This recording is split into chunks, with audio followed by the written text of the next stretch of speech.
Well, we're going to do something to make it great for the veterans, because the veterans have been treated very, very unfairly. I don't want to see veterans waiting in line for 2 weeks.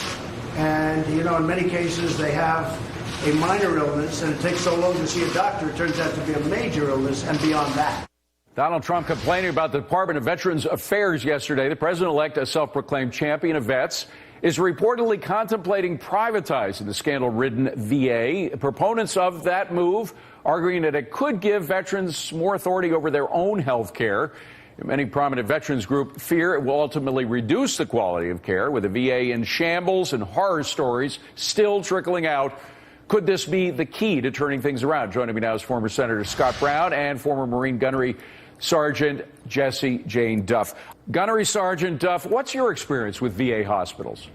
Well, more often than not, people fail to remember that they have the second largest budget next to DOD and over 350,000 employees. Yeah. What we're getting at is not a money problem, not a personnel problem. We're dealing with a management problem. And in many of these VA facilities, they're not even hiring veterans. Some of our upper-level management is approximately about 13% former veteran. Now, you can't tell me that the Navy, the Army, and the Air Force haven't trained plenty of medical professionals who are used to staffing and managing hospital care. Why is it they're not getting off of active duty and putting some of these senior level officers and senior level managers into these VA positions? Yeah. Veterans will have compassion for veterans. Absolutely. There's no question about it. By the way, it's $167 billion a year. It's a huge program.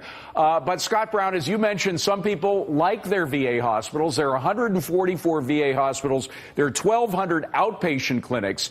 If somehow people decide to take their vouchers just to all the veterans take their vouchers to the private hospitals, some of the good hospitals may suffer. I just want to shrink that bureaucracy that the VA has become, because a lot of the $167 billion is wasted on bureaucrats, right? Well, there's a lot of waste in government, as we all know, David. They're like drunken sailors, you know, just keep giving them the money, they'll keep spending it. Right. That being said, there are some angels working in the VA system, so they're not all bad, and we need to tell those success stories. But there are people there that are just cashing a check, and as the Gunny said, there's a tremendous... bureaucrats, you know, lifetimers, whatever you want to call them. And when a veteran walks into those facilities, they should be like they're walking into, you know, a Trump hotel, a 5-star hotel, and they should say, "Sir, ma'am, what can we do for you? How can we help you?" And they're not. And it's just a different mentality. It's a different way of doing things.